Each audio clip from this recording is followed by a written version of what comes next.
Hello students, आज हम इस वीडियो में पढ़ने वाले हैं कि किसी खिंचे हुए तार में जो स्थितिज ऊर्जा संचित होती है उसकी डेरिवेशन कि उसका सूत्र क्या होता है, क्या प्राप्त होता है। तो ये एक तार है, इसकी लेंथ है L, प्रारंभिक लंबाई।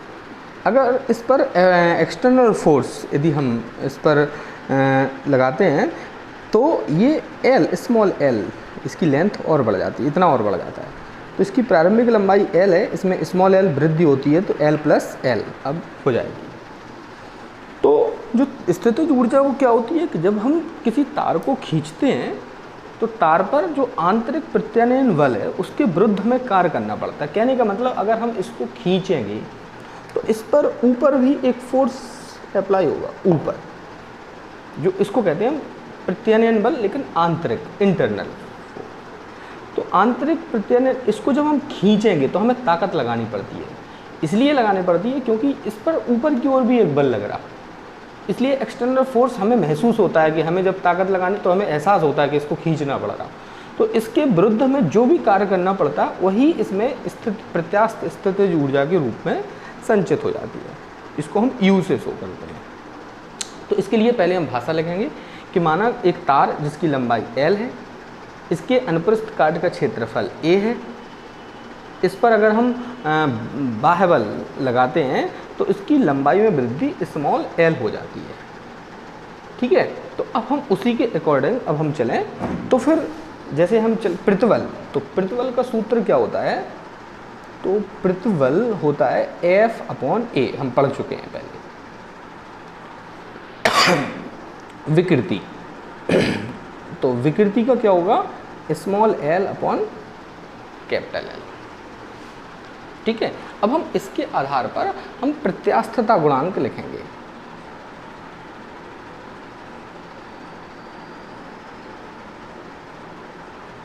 प्रत्यास्था गुणांक, यंग प्रत्यास्था गुणांक, तो Y। तो वो क्या होता है? प्रतिबल और अपॉन में विकृति, तो Y, तो ये हो जाएगा F/A upon small l upon capital L। तो इसको हम कैसे लिख सकते हैं? इसको हम लिख सकते हैं FL अपॉन AL।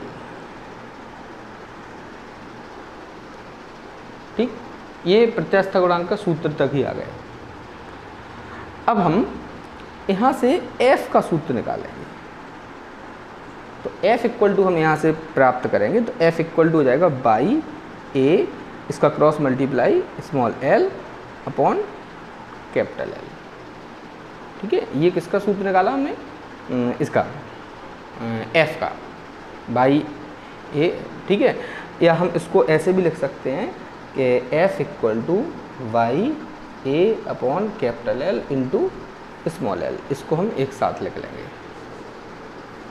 अब यदि तार की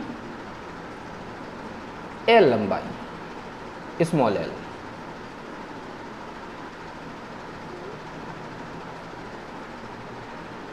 को सूक्ष्म लंबाई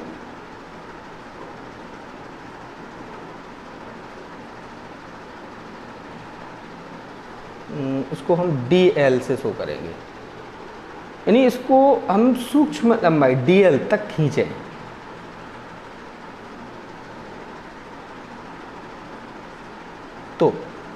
तो कार्य होगा DW। तो F यानी by A upon capital L into L और इंटू DL। तो ये कैसे कार्य बराबर क्या होता है? बल गुणित विस्थापन, यानी उसको हमने इतना खींच दिया सूक्ष्म लंबाई, तो ये हो गया बल, ये इतना विस्थापन। ठीक है, यदि L इक्वल टू 0 से L इक्वल टू L तक लंबाई में परिवर्तन हो तो फिर integral dw equal to integral 0 to L y a upon capital L L dl। ठीक है, अब अगर L का निकालते, यहाँ L का समाकलन करेंगे तो dw का w, यहाँ by A upon capital L, इसका समाकलन नहीं होगा, इसका समाकलन होगा, तो L का समाकलन होगा, तो L का समाकलन होगा L स्क्वायर अपॉन 2। इसका फॉर्मूला होता है integral x dx equal to होता है x स्क्वायर अपॉन 2, तो उसी के हिसाब से L dl का हो जाएगा L स्क्वायर अपॉन 2। ठीक है, इसकी लिमिट क्या है 0 to L, या W equal to Y A upon capital L, और यहाँ हो जाएगा जी, इसकी जगह पे हम इसका मान रखेंगे तो जो हो जाएगा L स्क्वायर अपॉन 2। अब हम इसको कैसे सॉल्व करते हैं कि जब लिमिट होती है तो इसको पहले यहाँ रखते हैं, इस L की जगह पे इसका मान तो L स्क्वायर अपॉन 2, फिर 0 को रखेंगे यहाँ पे माइनस करके, तो ये आ जाएगा क्या 0। जब इसकी जगह पे 0 रखेंगे तो वो पूरा 0 हो जाएगा, तो हमारा ये तो बचा नहीं है, ये बचा, तो इसलिए जो W है वो W क्या आ जाएगा, इस 2 को यानी जो अपॉन में है 2, इसको हम बाहर करते हैं 1/2 Y A upon capital L into L square. अब यहाँ हम ये लिख देंगे कि यही कार्य जो है वो किसके रूप में संचित होता है, स्थितिज ऊर्जा के रूप में। इसको अगर हम चाहें तो और सॉल्व करते हैं, इसमें हम कैपिटल L का ऊपर नीचे मल्टीप्लाई करते हैं दोनों जगह, तो W equal to half by upon capital L small L square, यहाँ A के साथ L कर दें और नीचे एक बार L यहाँ कर दें, यानी दोनों जगह हम कैपिटल L का मल्टीप्लाई कर दें। ठीक है, तो यहाँ ये कैपिटल L स्क्वायर हो जाएगा, तो W इक्वल टू हो जाएगा हाफ वाई अपॉन नीचे कैपिटल L स्क्वायर हो गया, तो ये हो जाएगा by small L square upon capital L square into AL। ये L अपॉन L होता है विकृति, तो हो जाएगा ये हो जाएगा विकृति का वर्ग। ठीक है, और ये हो जाएगा यंग प्रत्यास्थता गुणांक, ये हो जाएगा आयतन। तो अब हम यहाँ हम लिखेंगे कि W इक्वल टू वाई, और ये हो जाएगा यंग प्रत्यास्थता गुणांक, ठीक है, गुणित विकृति स्क्वायर और इनटू आयतन।